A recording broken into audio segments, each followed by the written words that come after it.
तथा उसका वास्तविक लाभ प्राप्त करने के लिए पवित्र बाइबल में प्रमाण है कि प्रभु ने मनुष्य को अपना ही स्वरूप बनाया। 6 दिन में सृष्टि रचकर 7वें दिन विश्राम किया। कुरान शरीफ में प्रमाण है कि हजरत मोहम्मद को खुदा स्वयं कह रहे हैं कि मैंने तुम्हें उस परमात्मा की महिमा बताने के लिए भेजा है। वो परमात्मा कबीर है जिसने 6 दिन में सृष्टि रची तथा 7वें दिन तख्त पर जा विराजा। उसकी खबर किसी बाखबर से पूछकर तो देखो। कृपया अवश्य सुनिए जगत गुरु तत्वदर्शी संत रामपाल जी महाराज के अमृत वचन।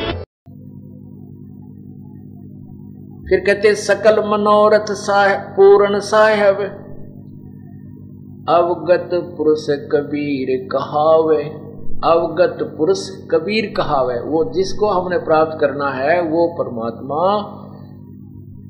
वो अवगत यानी जिसकी गति को कोई नहीं जानता, अव्यक्त जिसे कहते हैं, जो तीसरे नंबर का अव्यक्त है, वो कबीर पुरुष कहलावे, वो कबीर पुरुष है। और कहते हैं सार शब्द जिन्हें होया परापत बोर नहीं भव जल आवे। गरीबदास सतपुरुष विदेही कोई सच्चा सतगुरु दर्शावे। कोई सच्चा सतगुरु इस परम पिता को आपको मिला होगा। जैसे आपने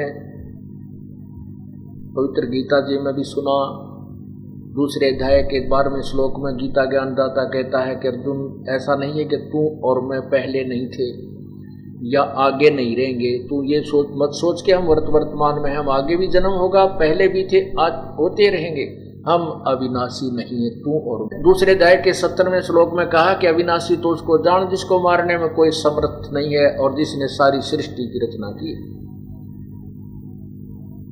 फिर चौथे अध्याय के 5वें श्लोक में कहा अर्जुन तेरे और मेरे बहुत से जन्म हो चुके, तू नहीं जानता मैं जानता हूं।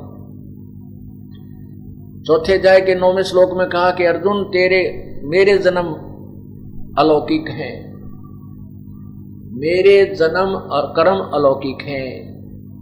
यदि जन्म यानी जन्म तो होता है उसका गीता ज्ञानदाता का, लेकिन वो जन्म दूसरे ढंग से होते हैं, जैसे आपको पूर्व सत्संग में बताया जा चुका है।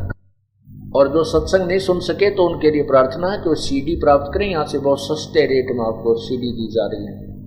अब तो डीवीडी बना दी है बहुत ही सस्ते रेट में, जो लागत आती है उससे भी हम कुछ कम ही लेने की चेष्टा करते हैं, क्योंकि उसमें कुछ भक्तों के पुण्य दान हो जाए और आम व्यक्ति भी अमृत ज्ञान को ले जा सके और कोई भी सुना आप भी सुने। तो उसमें पहले हमने जो सत्संग सुना दिया वो सीडी प्राप्त कर लीजिए, वो सीडियाँ तैयार कर दी जाती हैं। अब इस सत्संग की हो सकता है 2 दिन लग जाए, पहले की सभी सीडी या डीवीडी तैयार हो रही है, आप चाहो तो यहाँ से ले सकते हैं।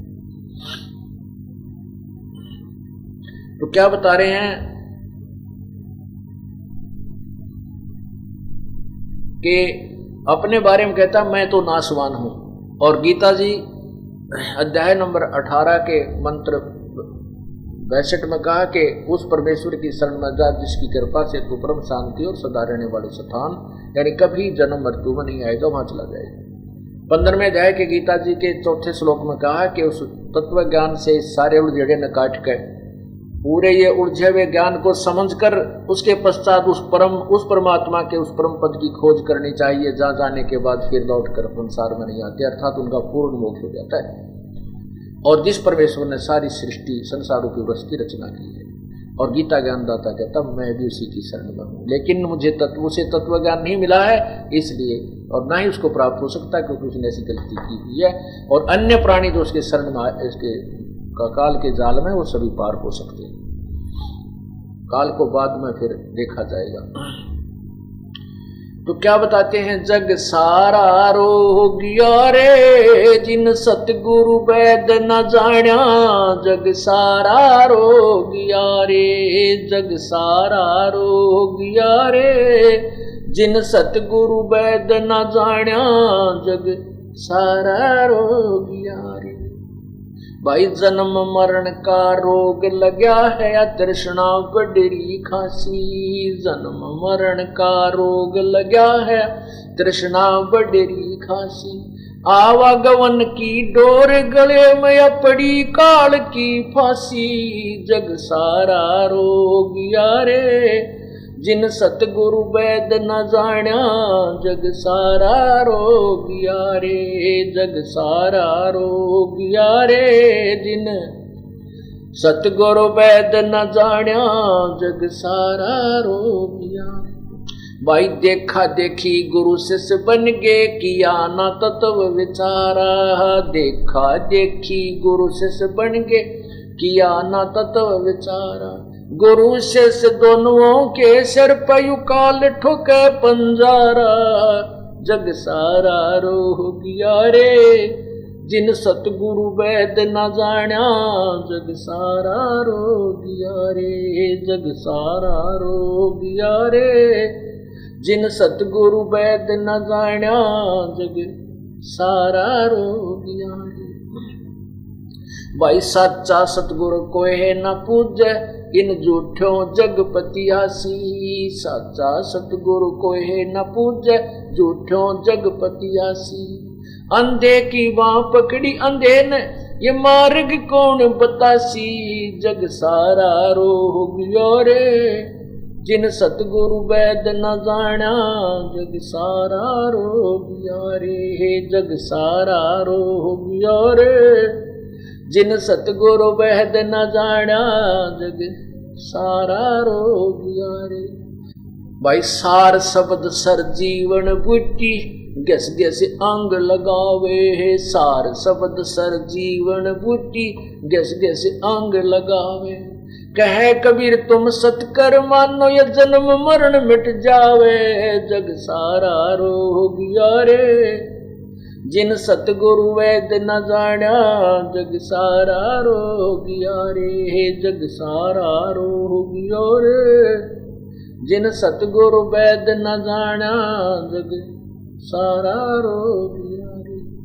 भाई सार शब्द सर जीवन बूटी, गस गस अंग लगावे है। सार शब्द सर जीवन बूटी, गस गस अंग लगावे। कहे कबीर तुम सतकर मानो, जन्म मरण मिट जावे। जग सारा रोगिया रे। जिन सतगुरु वैद न जाण्या जग सारा रोगिया रे, जग सारा रोगिया रे। जिन सतगुरु वैद न जाण्या जग सारा रोगिया रे। अब इसी बात को परमेश्वर ने सेकंड कर दिया है, समर्थन दिया है गरीबदास साहिब वाली बात ने। क्योंकि आदरणीय गरीबदास साहिब जी, आदरणीय नानक साहिब जी, आदरणीय दादू साहिब जी, आदरणीय मनुकदास साहिब जी, आदरणीय घीसादास साहिब जी, आदरणीय धर्मदास साहिब जी, इनकी जो वाणी है ये कबीर परमेश्वर के ज्ञान से 100% मेल खाती है। क्योंकि इन्होंने परमात्मा को आंखों देखा है, सतलोक को आंखों देखा है, उनका संग किया है, और अन्य संतों की कोई भी वाणी उस परमात्मा से मेल नहीं खाती। तो क्या कहा है, अभी गरीबदास साहब ने कहा था कि अनहद तारी लगी हमारी, सार शब्द से टोया वो। उसको ढूंढा, टोया माने ढूंढा, सार शब्द से ढूंढा उस परमात्मा को। और अभी आपने सुना सार शब्द जिसे जिन हुआ प्राप्त, सार शब्द जिसे हुआ प्राप्त, बहुर न बहुर जल आवे। गरीबदास सतपुरुष विदेही, कोई साचा सतगुरु दर्शावे। कोई साचा सतगुरु दर्शावे। और अभी सार शब्द जिन हुआ प्राप्त, सार शब्द जिसे हुआ प्राप्त, बहुर न बहु जल आवे। उसका जन्म मृत्यु सदा के लिए समाप्त हो जाता है। और यही गरीबदास साहब जी कहते हैं, दिव्य दृष्टि खुली हमारी, सार शब्द से टोया वो। ओए होए, सार शब्द से ढूंढा वो उस परमात्मा को, सार शब्द से टोया वो, खोजा उसको। गरीबदास गायत्री लापी, फिर शीस पीट जम रोया वो। ये काल फिर सिर पटक पटक कर रो रहा है कि ये तो मेरे हाथ से निकल गया, इसको तो सार नाम प्राप्त हो गया, सतनाम प्राप्त हो गया। तो यहाँ बताना यही उचित है, ये समझाना चाहते थे कि उस पूर्ण परमात्मा की भक्ति यथार्थ मंत्र से की जाने से ही प्राप्ति होती है, अर्थात मोक्ष प्राप्त होता है। और पुण्यात्मा आपका बहुत ही कोई जन्म जन्मों का बहुत ही पुण्य है। आपको ये मार्ग मिल रहा है, घर का काम त्याग कर भी विशेष समय निकाल कर भगवान के लिए आ रहे हो। ये कोई आज के खिलाड़ी नहीं हो आप। महात्मा कहते हैं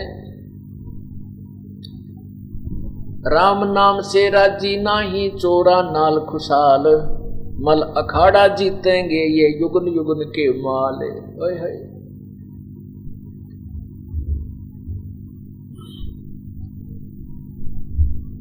राम नाम को तो पसंद नहीं करते और बकवादा में राजी रहे, उनके बस की बात कोई ना। या भक्ति कर ली, कहते ये मल अखाड़ा जीतेंगे युगन युगन के माल। माल माने पहलवान जो पहले कसरत करते हुए आ रहे हैं, वही वहाँ अखाड़ा जब होगा यानी कुश्ती होगी, वह जो एक्सरसाइज कर रहे हैं वही पहलवान विजयी हुआ करते हैं। और बाकी जो अर्थात जो भक्ति के अखाड़े के पहलवान हैं, ना जाने कितने वर्षों से जन्मों से आप भगवान के चरणों में भक्ति कर रहे हो, एक्सरसाइज करते आ रहे हो।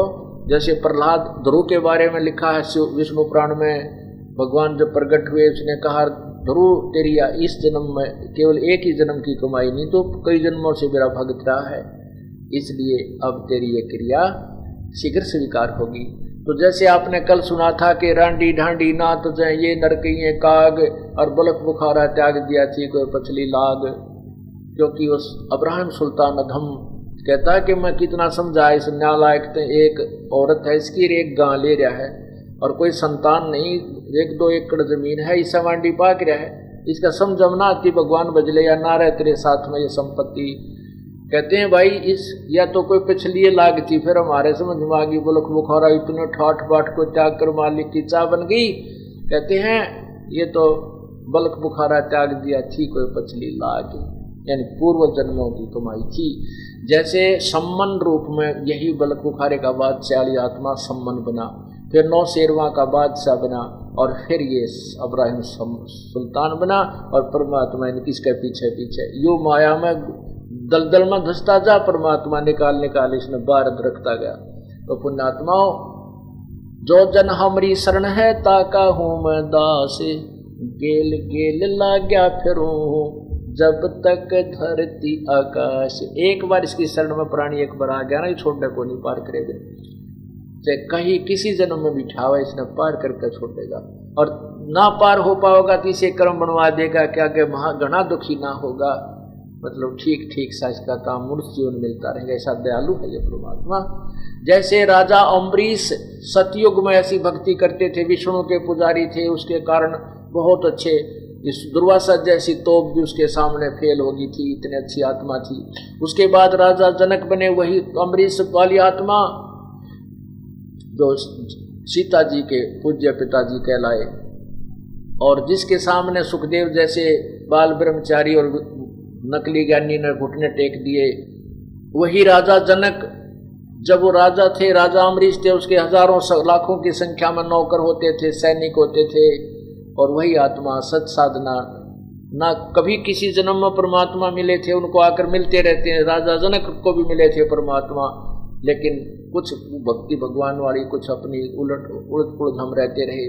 तो वही राजा जनक और अम्बरीश वाली आत्मा फिर गुरु नानक देव जी बने, और अब उन्होंने खुद नौकर लगना पड़ा एक नवाब के यहाँ पर रोजी रोटी के लिए, क्योंकि जो पुण्य यज्ञ आदि किए थे वो स्वर्ग में वहाँ देव बनकर या वैसे कोमन स्वर्ग में समाप्त कर दिए, फिर वो पूंजी खत्म हो गई, लेकिन पूर्ण परमात्मा उनको मिलते रहे और वो सच्ची साधना भी साथ साथ करवाते रहे, जिस कारण से उस पुण्यात्मा को फिर बेई नदी पर परमात्मा मिले और डूबने का बहाना करके सतलोक में ले गए। वह सब व्यवस्था दिखाई कि ये है वो पूजा का, ये पूजा यहाँ की पूजा कीजिए, सतलोक में आइए, यहाँ तेरा पूर्ण मोक्ष होगा। उसके बाद उस पूर्ण नानक साहिब का को परमात्मा मिले। कहते हैं गेल गेल लाग्या रहूं जब लग धरती आकाश, जो बच्चा गौ की नजर में यो साईं को संत, और भक्तों के पीछे फिर ये भक्त वचल भगवंत। पुण्यात्माओं तुम्हारा कोई पिछले जन्मों का पुण्य है जो परमात्मा आपको यहाँ ला रहे हैं। और काल ने देख कैसा जुल्म किया, कितनी मीडिया के माध्यम से भी गंद उछलवा दिया इस दास के ऊपर, और ये ऐसा है, ऐसा करते हैं, वह ऐसा होता था, लेकिन आपको एक भी उनकी बातों का असर नहीं हुआ, क्योंकि ये आपकी पूर्व लीला थी। आप परिचित थे कि वहाँ क्या होता है, और ये काल का जाल था। उनको दोषी बनवा दिया जिन्होंने हमारे बारे में बिना तसल्ली किए, बिना जांच किए ऐसी बेहुदी बातें कही, और सच्चाई सामने आएगी। ये उन लोगों को धिक्कारेगी या जनता भोड़ी जिन्होंने एक परम संत के बारे में ऐसी बेहुदी बातें कवा दी और दोषी बनवा दिया। अब वो इतना दोष लग गया उनको, वो साफ भी इसी जल में होंगे और कितना ठिकाना नहीं है। यही सत्संग माने से उनका उद्धार और छुटकारा होगा। हमें कोई बुरा नहीं लगता, क्योंकि हमें मालूम है कि हम बुरे नहीं, हमने कोई गलती नहीं की, और उनको परमात्मा ही सजा दे। हम उनको कोई बद्दुआ भी नहीं देते। हम तो यही कहें भगवान उनको सद्बुद्धि दे और इस ज्ञान को से परिचित हों और अपना कल्याण करवा कर मोक्ष प्राप्त करें। काल का भयंकर जाल है यहाँ पर, सभी प्राणी दुखी हैं। हम एक पिता की संतान हैं। हमारे को काल ने यहाँ पर डिवाइड और रूल का तरीका बनाकर आपस में लड़ा रखा है। इसको समझें और मोक्ष की मार्ग को ग्रहण करें। बोलो सतगुरुदेव की जय। कर जोरूं विनती करूं, धरूं चरण पर शीश। गुरु राम देवानंद जी महाराज ने दियो नाम बख्शीश। कोटि कोटि सिजदा करूं, कोटि कोटि प्रणाम। चरण कमल में राखियो, मैं बांगी जाम गुलाम।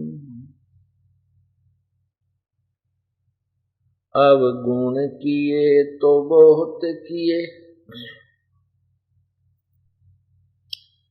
करत न मानी आरे। बावे बंदा बख्श दियो, बावे गर्दन उतार। अब गुण मेरे बाप जी, बख्शो गरीब नवाज। जो मैं पूत कपूत हूँ, बोर पिता को लाज।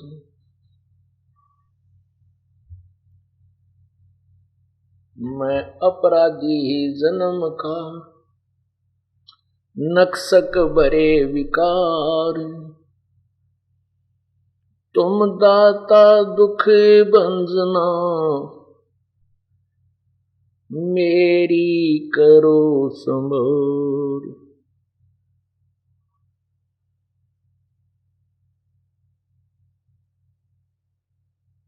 कुत्ता तेरे दरबार का, मोतिया मेरा नाम। गले प्रेम की रस्सी, जहाँ खेचो ता जाऊं मैं। तो करो तो बावड़ू, दूर दूर करो तो जाऊं। जो राखो त्यों हीर हूँ, जो देव सो खाऊं। पूर्ण ब्रह्म कृपा निदान, सुन के शो करतार। गरीब दास मुझ दीन के, रखियो बहुत संभार। दी छोड़ दयाल जी,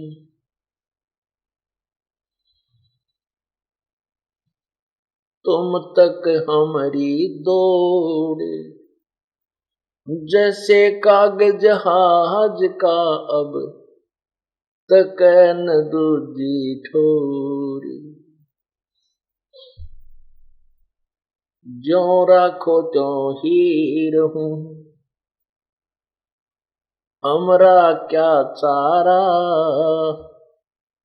खाने जाद खरीद हूँ, गुलाम तुम्हारा। राम नाम रटते रहो जब तक घट में प्राण, कब हो तो दीन दयाल के जनक पड़ेगी कान। जिन हर की चोरी करी और गए राम गुण भूल, ते बिदना बागुल किए रहे उर्द मुख झूल। आज सुबह के सत्संग में, पूर्व के पहले के जो सत्संग में आपने इब्राहिम सुल्तान अधम, एक मुसलमान बादशाह की कथा सुनी। हम परमात्मा से केवल माया मांगते रहते हैं,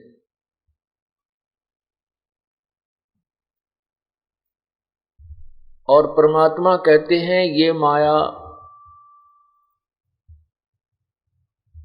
अधिक माया ठीक नहीं। परमात्मा कहते हैं कि साईं इतना दीजिए कि ये मांगो मेरे तय। परमात्मा बंदी छोड़ कबीर जी कहते हैं ये मांगो मेरे से, साईं इतना दीजिए जा मैं कुटुंब समावे, हम भी भूखे ना रहें अतिथि न भूखा जावे।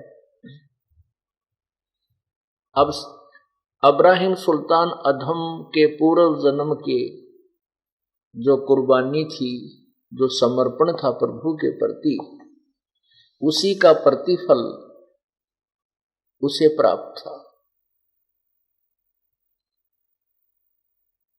और वो इस माया को ही सर्वस्व मानकर इसी में पूर्ण रूप से अंधा हो चुका था। परमात्मा प्राप्ति में जिसको हम यहाँ सुख मानते हैं काल के लोक में, ये सुख सबसे बड़ा बाधक है। हम सुख मानते हैं अच्छी धन माया घर में हो जावे, खूब संतान हो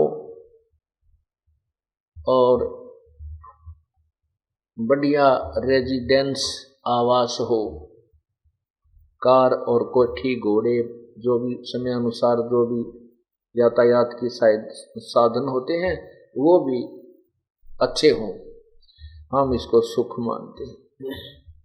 फिर हम परमात्मा से कोसों दूर हो जाते हैं। भले ही पिछली कसक जो पिछले जन्म जन्मों की हम भक्ति करते आ रहे हैं वो रह रह कर अंगड़ाई लेती है, हिलोर तो उठती हैं, लेकिन वो माया का दबाव, वो सत्संग का अभाव उन हिलोरों को तुरंत दबा देता है। ये तो सतगुरु मिले, पूर्ण संत मिले तो ये ज्ञान समझ में आता है और परमात्मा की प्राप्ति की तरफ एक विशेष बढ़ जाती है, विशेष लगती है। और कोई भी कार्य है तब तक पूर्ण नहीं हो सकता जब तक हम उसमें विशेष ध्यान नहीं देंगे। परमात्मा कहते हैं लल्लो पत्तों की भक्ति छोड़ दे ऐसे कौन पति जय जी। जैसे हम पहले करते थे लल्लो पत्तों सी, कैसे करते थे, 100 रुपये का प्रसाद बांट दिया मंगलवार के दिन, हनुमान का व्रत रख लिया मंगलवार का, हनुमान चालीसा कर लिया, जय गणेश देवा की आरती कर ली, ओम जय जगदीश हरे कर दी बस।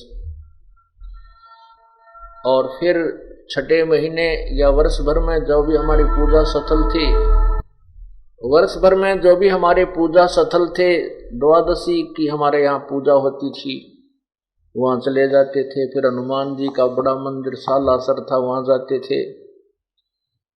और बाकी शेष समय में ऐसे ही संसारिक धंधे में ही जीवन लगा रहता था। वो तो केवल सुबह शाम ही याद आते थे, बीच में भगवान कति याद नहीं आता था। इस प्रकार उसको कहते हैं, ये लल्लो पत्तों की भक्ति थी। तो आपने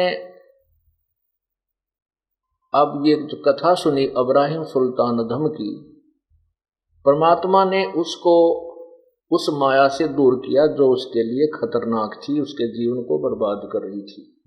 और फिर जब उसको तत्व ज्ञान समझा दिया, फिर कहा, जा बेटा अब तू शासन कर, राज कर, अब तू मार नहीं खाएगा। तब उसने कहा, नहीं परमेश्वर, अब परवरदिगार दया करो, अपने दास पे जंजाल ते निकाल दिया है, बहुर आदेश मत दो, और जैसे आप किया गया। बच्चे सियाने हो गए हैं, अपने आप संभाल लेंगे।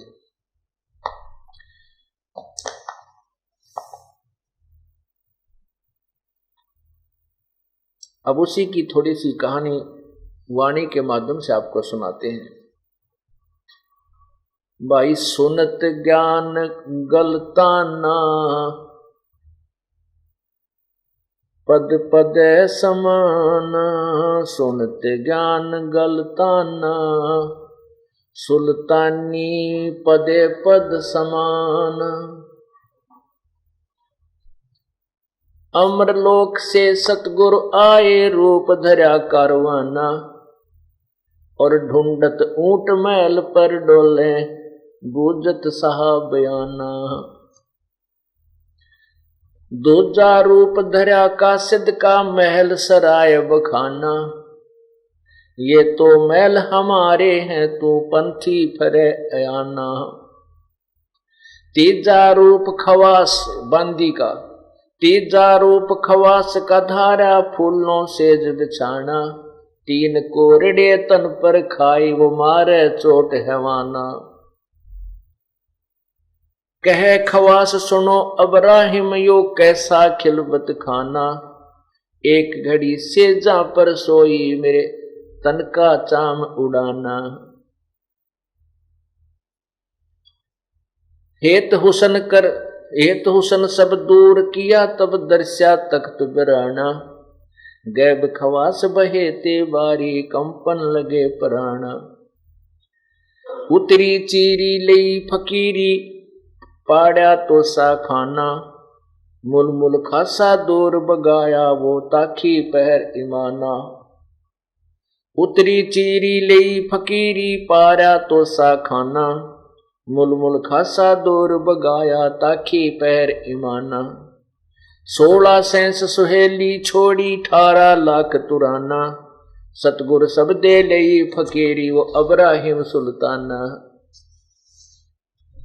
हीरे मोती मुक्ता छाड़े, अरबों खरब खजाना, 70 खान 72 उम्रे, वो तजे अमीर दीवाना।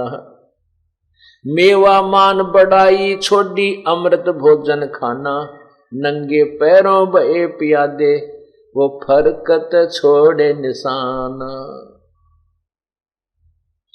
गोरे जोड़े छोड़ चले हैं, अनंत फौज फिलखाना, सार शब्द दिल अंदर बेजा, अवगत अमल दीवाना। चढ़त गयंद इंद्र की नाई, चढ़त गयंद इंद्र की न्याई, सूरज अर्थ छिपाना, सेना संगरंग दल बादल, वो गर्द जात उस्माना। 10 दिशा को मक्का फेरा, चरणों बांध कुराना, दास गरीब कबीर पुरुष को, वो अमर किए सुल्ताना।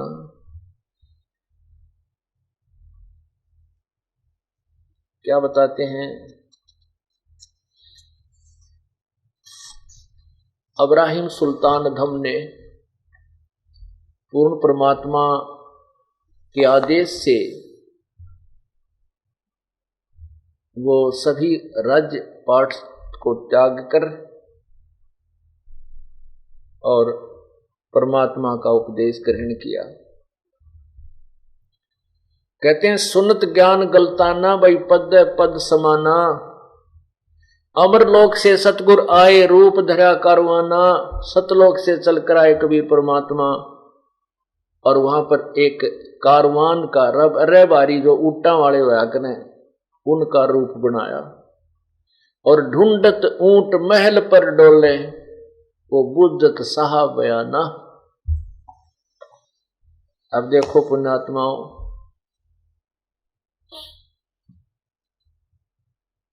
कहते हैं तुम तो 9 अवतार मानते हो, इस ब्रह्मा विष्णु के तुम 9 अवतार मानते हो और कहते हैं उस परमात्मा के अवतारों की तो गिनती है कोई ना, पूर्ण ब्रह्म की कितनी बार ये इस संसार में आता और जाता रहता है। कहते हैं अंत कोट अवतार हैं, उस परम पिता के नाम मेरा कितनी बार आता है, पल में आता है पल में जाता है। अंत कोट अवतार हैं ये 9 चितवें बुद्धि नासे, वो खालक खेल खलक में 6 ऋतु 12 मासे। कि उस परमात्मा को सतलोक से यहाँ आने में सेकंड भी नहीं लगती, फ्रिक्शन ऑफ सेकंड में परमात्मा यहाँ आता है और अपने हंस की रक्षा कर जाता है और भी जगह जगह प्रकट होकर के अपनी पुण्यात्माओं को तत्व ज्ञान समझाता है। अनंत कोट अवतार हैं और ये 9 चितवें बुद्धिनाश, ये अज्ञानी केवल 9 अवतार मानते हैं, वो भी विष्णु जी के। कहते हैं उस परमात्मा के ही सारी लीलाएं हैं और उस पूर्ण परमात्मा के तो ना जाने कितने अवतार हो लिए। वो खालक खेल खलक में 6 ऋतु 12 मास। फिर कहते हैं दूजा रूप धरा कासिद का, कासिद माने यात्री का, और महल सराय बखाना, महल उसके राजा के महल को एक धर्मशाला बताई और राजा बोला ये तो महल हमारे हैं, तू पंथी फिरे अयाना। ए नादान यात्री, तुझे ये महल दिखाई देते, ये मेरे महल हैं राजा के, तू इनको धर्मशाला मानता है।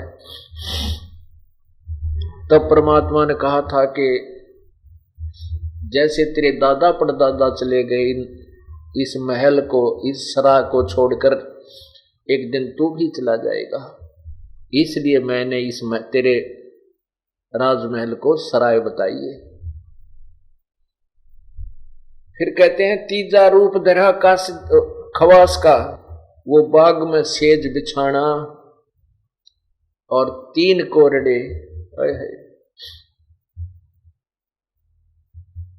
3 कोरडे तन पर खाए वो मारे चोट हैवाना। और नादान प्राणी, ये परमात्मा अपने बच्चों के लिए कितना दुखी होता है।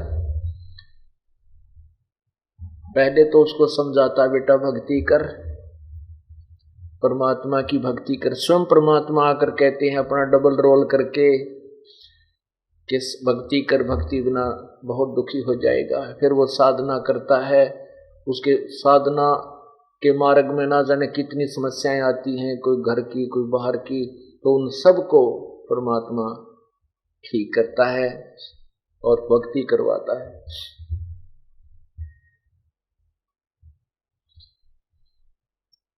और फिर देखो एक बांदी बनकर, एक नौकरानी बनकर, कितने दयालु और कितने समर्थ वो परमेश्वर हैं। उनकी जितनी महिमा हम गावें उतनी ही कम है। कोई शब्द नहीं उस परमेश्वर की हम महिमा गा सकें, जो हमारे लिए कितने कुर्बान होते हैं, कितने दुखी होते हैं। एक 2 कौड़ी का जीव इब्राहिम सुल्तान अधम और उसकी नौकरानी बनकर सेज बिछाई परमात्मा ने। और फिर उस नादान ने उस परमपिता के 3 कोरडे मारे, फिर भी नाराज नहीं हुआ, क्योंकि माता पिता अपने बच्चों से कभी नाराज नहीं होते, चाहे वो कितना दुखी कर लें। यदि फिर भी वो ठीक लाइन पर आ जाएं तो उतने ही खुशी मनाते हैं कि कोई बात नहीं, बालक से अब भी समझ जा तो भी ठीक। 3 कोरडे मारे भगवान के, और फिर भी उसको एक ऐसा प्रमाण दिया। कहने लगे, बांदी तू हंसी क्यों और रोई क्यों? रोने का तो कारण ठीक है, तुझे दर्द हुआ, पर हंसी क्यों? तब उसने, परमात्मा ने कहा कि मैं इसलिए हंसी हूं कि ऐसी गंदी सेज तेरी जिस पर मैं एक घड़ी सोई थी, और इस एक घड़ी के सोने ते मेरे 3 कोरडे का दंड मिला। मैं इसलिए हंस रही हूं कि बेटा तेरे संग क्या बनेगी जो दिन रात सो ऐसे गंदी सेज पे तू भक्ति नहीं करता भगवान की। इतना कहकर प्रभु अंतर ध्यान हो गए और राजा बेहोश हो गया। अब क्या कहते हैं, कहे खवास सुनो अब्राहिम युग कैसा खिलवत खाना। खवास माने बांदी रूप में परमात्मा बोल रहे। कहे खवास सुनो अब्राहिम युग कैसा खिलवत खाना, एक घड़ी से जहां पे सोई मेरे तन का चाम उड़ाना। अब कहते हैं ये देखकर जो सारी कहानी सुन करके अब्राहिम सुल्तान को वो अपना राज अपना नहीं लगा। हेतु सन सब दूर किया फिर दर्शा तख्त बिराना। वो राजपाट राज की जो राजगद्दी कहते हैं अपनी सी नजर नहीं आई, वह बिरानी दिखी कि तो आज नहीं तो कल छोड़ कर जाना है, फिर बहुत दुख होगा भक्ति ना करने से। गैब खवास बहेती बारी फिर कांपने लगे प्राण। परमात्मा अंतर ध्यान हो गए तो अब्राहिम सारा कांपने लग गया और धड़ाम देसी गिरा। उतरी चीरी लई फकीरी वो पाड़ा तो सा खाना, मुलमुल खासा दूर बगाए ताखी पहर ईमाना। वो जो मुलमुल खासिर बिना कीमती कपड़े पहरा करता सारे फेंक दिए निकाल के, केवल एक ऐसे साल बांध के और घर से बाहर निकल गया। फिर कहते 16 लाख सुहेली छोड़ी 18 लाख तुराना। 16,000 रानियां त्याग दी और 18 लाख घोड़े बन रहे थे, वह भी नहीं अच्छे लगे। और सतगुर सब दे लई फकीरी वो अब्राहिम सुल्तान। सतगुर पूर्ण परमात्मा के वचनों को समझकर वो फकीरी अर्थात वैराग्य दिया, परमात्मा की भक्ति में लगा। हीरे मोती मुक्ता छोड़े अरबों द्रव खजाना, 70 खान 72 उम्र व तजे अमीर दीवाना। मेवा मान बढ़ाई छोड़ी अमृत भोजन खाना, नंगे पैरा होए पया देव फरकत छाड़ निशाना। राजा के महल पर वो पताका फहरा रही होती है, झंडा लहरा रहा था और इतना धन सबको त्याग करने का पीछे मुड़कर नहीं देखा। घोड़े जोड़े छोड़ चले वो अंत फौज फिल खाना, सार शब्द दिल अंदर भेजा अवगत अमल दीवाना। वो सच्चाई वो तत्व ज्ञान कहते हृदय में बैठ गया उसके, और उसका फिर वो दीवाना हो गया उस परमात्मा के नाम का, उसके ऊपर आसक्त हो गया। तो इसलिए कहते हैं परमात्मा की भक्ति पर लगे तो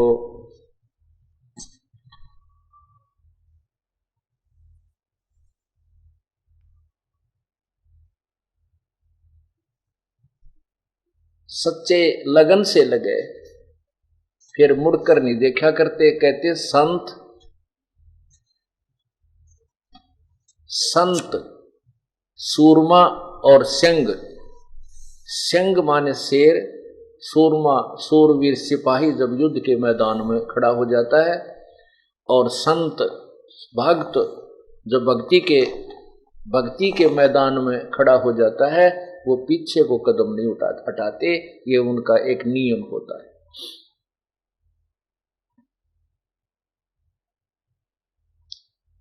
उसके लिए बताते हैं भाई, लागी का मार्ग और है लगे चोट काल जा करके, लागी का मार्ग और है लगे चोट काल जा करके, लगे चोट काल जा करके, लगे चोट काल जा करके, लागी का मार्ग और है, लगे चोट काल जा करके।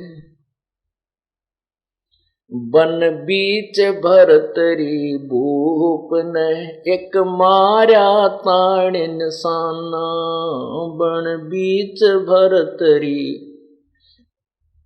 भूप ने एक मार्या ताण निशाना। कोई घड़ी सदी थी आवन की, साधु का हो गया आना। कोई घड़ी सदी थी आवन की, साधु का हो गया आना। कोई मुआ मर्ग जवा दियो नत तारे धरो न बाणा। कोई मुआ मर्ग जवा दियो नत तारे धरो न बाणा। वो जिंदा कर दिया डोर था शिष बना परीक्षा करके। शिष बना परीक्षा करके, शिष बना परीक्षा करके, लागी का मार्ग और है, लग चोट काल जा करके। लग चोट कले जा करके, लग चोट कले जा करके, लागी का मार्ग और है, लग चोट काल जा करके। गोपी चंद योगी हो गए जिन ले लिया भगवान बाणा। गोपी चंद योगी हो गए जिन ले लिया भगवान बाणा। गुरु महल जनान भेजते डोडी पे अलख जगाना। गुरु महल जनान भेजते डोडी पे अलख जगाना।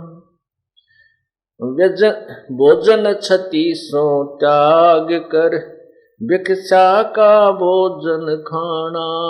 भाई व्यंजन 3600 त्याग के भिक्षा का भोजन खाना।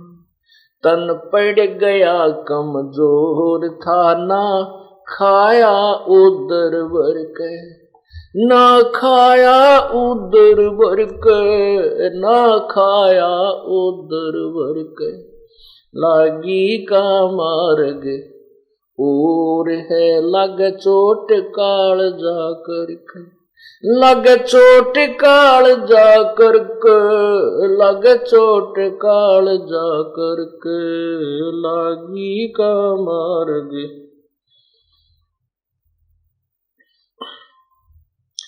बाजीद कहे उठाओ ऊंट को, लोग कहें ये मुआ। बाजीद कहे उठाओ ऊंट को, लोग कहें ये मुआ। रही उठन वाली चीज नहीं वो गया ओढ़ सलानी सुआ। रही उठन वाली चीज नहीं गया ओढ़ सलानी सुआ।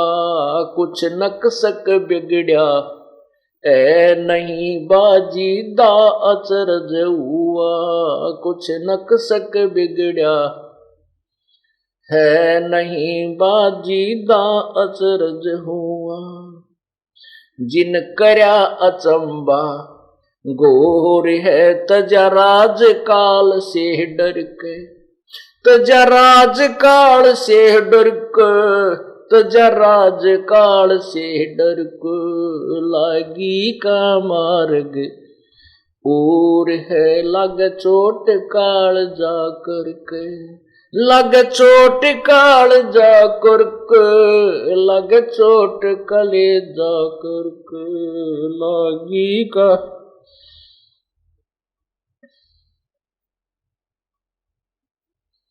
भाई सुल्तानी मगन बैराग में दिन जिन तज दिया बलख बुखारा। सुल्तानी मगन बैराग में जिन तज दिया बलख बुखारा। कदे पालकियां में चाहल तेरे आज ठा लिया गोदड़ बारा। कदे पालकियों में चाहल तेरे आज ठा लिया गोदड़ बारा। सब संगी छोड़ी रोवती रोए था कौन बासारा। सब संगी छोड़ी रोवती रोए था कौन बासारा। शोर मचारण वास में ना देखा पीछा फिर के। ना देखा पीछा फिर के ना देखा पीछा फिर के। लागी का मार्ग और है लग चोट काल जा करके। लग चोट काल जा करके लग चोट कले जा करके। लागी का मार्ग और है लग। कुएं में शेख फरीद ने किसी मीठी बोली बासा। कुएं में शेख फरीद ने कैसी मीठी बोली बासा। तुम चुन चुन कागा खा ली और मेरे हाडों पर का मासा। तुम चुन चुन कागा खा ली और मेरे हाडों पर का मासा। मेरे दो नैना मत छेड़ियो मोहे राम मिलन की आशा। मेरे दो नैना मत छेड़ियो रे मोहे राम मिलन की आशा। जिन करी तपस्या गोर थी वो होए आश्रय और के। वो ओए आश्रय और के वो ओए आश्रय और के। लागी का मार्ग जोर है लग चोट कले जा करके। लग चोट काल जा करके लग चोट काल जा करके। लागी का मार्ग और है लग चोट काल जा करके। पीपा दरिया में कूद गए रजिन कैसी करी डिठाई। पीपा दरिया में कूद गए रजिन कैसी करी डिठाई। वो नर पाड़ा जीत गए जिन सिर धड़की बाजी लाई। वो नर पाड़ा जीत गए जिन सिर धड़की बाजी लाई। कह मंगलानंद चेती और कुछ सोच समझ मेरे भाई। कह मंगलानंद चेती और कुछ सोच समझ मेरा भाई। बिन चेते यू झूठा सोर है कुछ जाइयो सुकर्म करके। कुछ जाइयो सुकर्म करके कुछ जाइयो रे सुकर्म करके। लागी का मार्ग और है लग चोट काल जा करके। लग चोट कले जा करके लग चोट काल जा करके। लागी का मार्ग और है लग चोट काल जा करके। सतसाही। अब इस पद में आपने सुना है कि जिन्होंने परमात्मा की तड़फ लगी उन्होंने फिर मुड़ के पीछे नहीं देखा। कहते हैं एक वाजिद नाम के मुसलमान बादशाह थे। वो अपने राजधानी से दूसरे शहर को जा रहे थे अपने ही राज्य में। तो उसमें राजा के साथ अंगरक्षक और रास्ते में फिर उनका खाना पीने का सामान ऊंटों के ऊपर ले जा रहे थे, क्योंकि राजस्थान मरुस्थल क्षेत्र के अंदर से ज्यादातर उसमें जो यातायात के साधन ऊंट ही होते थे। लंबा काफिला जा रहा था, आगे से एक भीड़ी तंग रास्ते से गुजर रहे थे। लंबा काफिला था, राजा के आगे भी सैकड़ों की संख्या में सैनिक और ऊंटों पर सवार चल रहे थे, पीछे भी चल रहे थे, बीच में राजा की सवारी ऊंट पर थी। आगे जाकर के उस तंग रास्ते में एक एक ऊंट गुजर सकता था, ऐसा पहाड़ों के बीच से रास्ता जा रहा था। उसी तंग रास्ते के अंदर एक ऊंट की मृत्यु होगी और वो ऊंट बीच में गिर गया, रास्ता जाम हो गया, राजा का काफिला रुक गया। अब बादशाह ने कहा कि मेरा काफिला मेरी आज्ञा के बिना क्यों रोका गया, इसका कारण बताओ। अब उनके साथ जो मंत्री महामंत्री थे वो गए, उन्होंने जाकर देखा, वो आकर के वापस राजा को स्थिति बताई कि एक ऊंट की मृत्यु हो गई, उसको निकालने में राजन थोड़ा समय लगेगा क्योंकि रास्ता बहुत तंग है, काफी लंबा एक तंग रास्ते से हम जा रहे हैं। राजा कहने लगा उस ऊंट को मेरे पास लाओ, वो क्यों मर गया मेरी आज्ञा के बिना।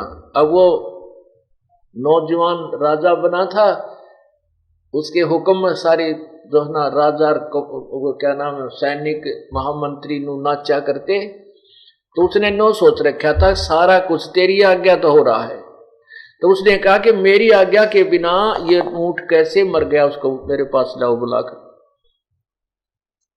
उठाकर लाओ।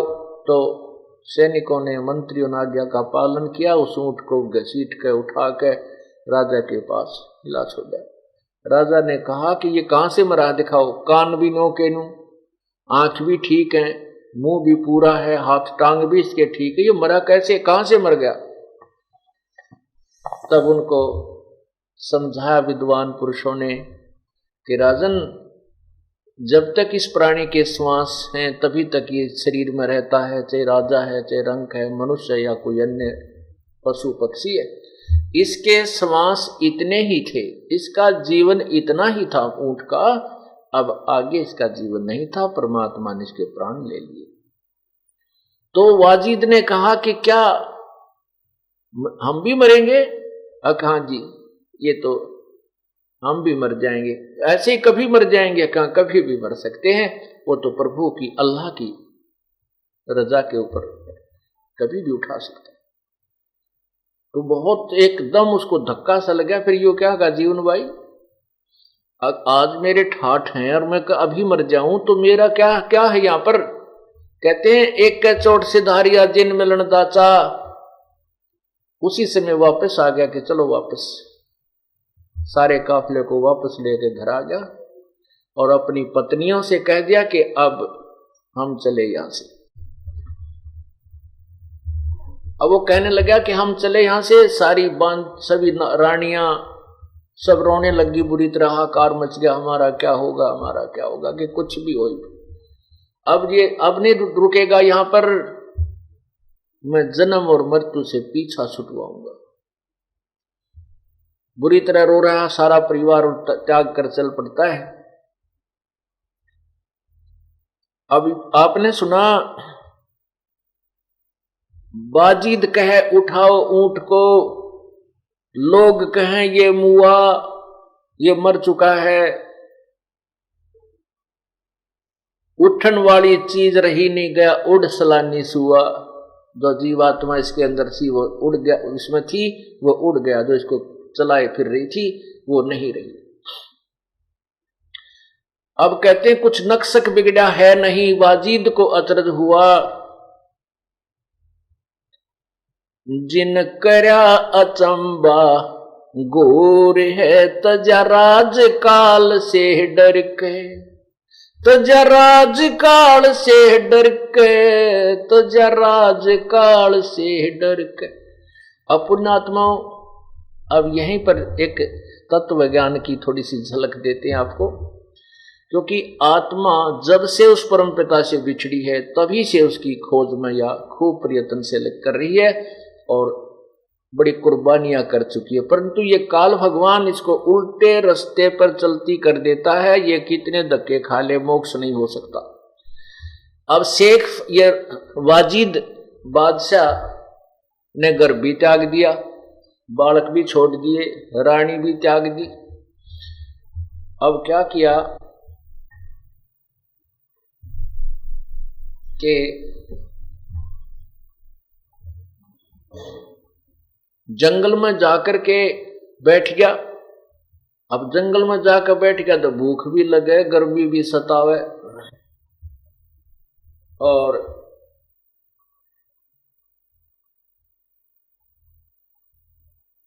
वहां सारी व्यवस्था करनी पड़ी, झोपड़ी डालने लग गया। अब झोपड़ी भी डाली उसने। दिन में झोपड़ी में रहे और कभी एक गुफा भी बना ली, उस गुफा के अंदर बैठ के तप साधना करे। पुण्यात्माओं, जब तक इस जीव को सत साधना नहीं मिलती तब तक ये प्राणी ऐसे ही भ्रमित रहता है। एक समय पूर्ण परमात्मा उन पुण्यात्माओं के साथ साथ फिरता है जो पूर्व जन्म में उनकी कोई सत साधना की हुई होती है। जैसे आपने धन्ना भक्त के बारे में सुना है। धन्ना भक्त को परमात्मा मिले थे, पूर्ण ब्रह्म मिले थे। उनको तत्व ज्ञान समझाया था। अब तक समस्या यही रही कि बहुत कम भगत जन परमात्मा को पहचान पाए, फिर भी श्रद्धालु लोगों ने उनकी कुछ बातों को कुछ समय तक स्वीकार किया। तो धन्ना भगत जी को जो परमात्मा मिले, उनको तत्व ज्ञान समझाया। उससे पूर्व धन्ना भगत जी के पूर्व संस्कारों से, पिछले जन्म की भक्ति के कारण और तड़फ के कारण उसने कंकर बो दी थी बीज के स्थान पर, ज्वार के स्थान पर, क्योंकि बीज को उन्होंने एक भूखे साधुओं को खिला दिया था। और परमात्मा ने उस कंकर के स्थान पर उनके खेत में तुम्बे, बड़े बड़े तुम्बे होते हैं, जैसे वो तुम्बों की बेल उगा दी। तुम्बों के अंदर परिपक्व ज्वार, हर एक तुम्बे में एक बहुत बड़ा, तुम्बे इतने भारा भारा होते हैं जैसे आपने ये पेठा देखा हो, इस तरह के तुम्बे होते हैं, अंदर से बहुत खोखले होते हैं वो। तो उन सब में ज्वार भर दी, अर्थात सैकड़ों मन ज्वार परमात्मा ने बगैर बोए ही दे दी। उसके बाद परमात्मा मिले, उनको तत्व ज्ञान समझाया धन्ना भगत ने। फिर उसके बाद उस तत्व ज्ञान के आधार से कुछ साधनाएं की। तो उस समय धन्ना भगत उस वाजिद जी के पास चले गए। वाजिद जी के पास चले गए, वहां पर रुके 1-2 दिन। तो वाजिद जी ने कहा कि ए भक्त, आप भक्ति नहीं करते, आप काहे के भक्त हो, आप साधना कुछ भी नहीं कर रहे हो। धन्ना भगत कहता है, मैं साधना बहुत करता हूं। कि नहीं, तू झूठ बोलता है, तू धोखा दे रहा अपने आप को, तू भक्ति नहीं कर रहा है। वाजिद जी ने कहा। वाजिद जी क्या करते थे कि दिन में तो बाहर बैठ जाते थे झोपड़ी पर, नो आकड़ के बहुत समय तक, दिन में 1-2 घंटा ही वो बातचीत अन्यों से करते थे और रात्रि के समय गुफा में चले जाते थे। तब धन्ना भक्त ने कहा था, भाई दिन में बजे सो ढोंगी कहिए, रात न बजे सो चोरी, गुफा में बजे सो कहिए मूसता, भक्ति की गति और। कहते हैं दिन में लोग दिखावा करता हो तो ढोंगी माना जाता है, और गुफा में रात न बजे वो चोर कहलाता है, और गुफा में बढ़ के भक्ति करे वो तो चूहा कहलाता है। भाई भक्ति की गत और इस बात से बाजिद को बड़ा खटका लगा। कहने लगा भाई फिर ये क्या कैसे बात कही आपने ऐसा, और भक्ति की कौन सी सतीथि है, क्योंकि जिसको परमात्मा चाहिए वो तुरंत निर्णय मांगता है। तब धन्ना भक्त ने कहा कि किसी भी इतिहास में बता दे जिसने तेरे की तरह हठ योग किया हो, और जिन्होंने ऐसा हठ योग किया उनको परमात्मा नहीं मिला। नाम उठत नाम बैठत नाम सोवत जागवे, नाम खाते नाम पीते नाम से ती लागवे।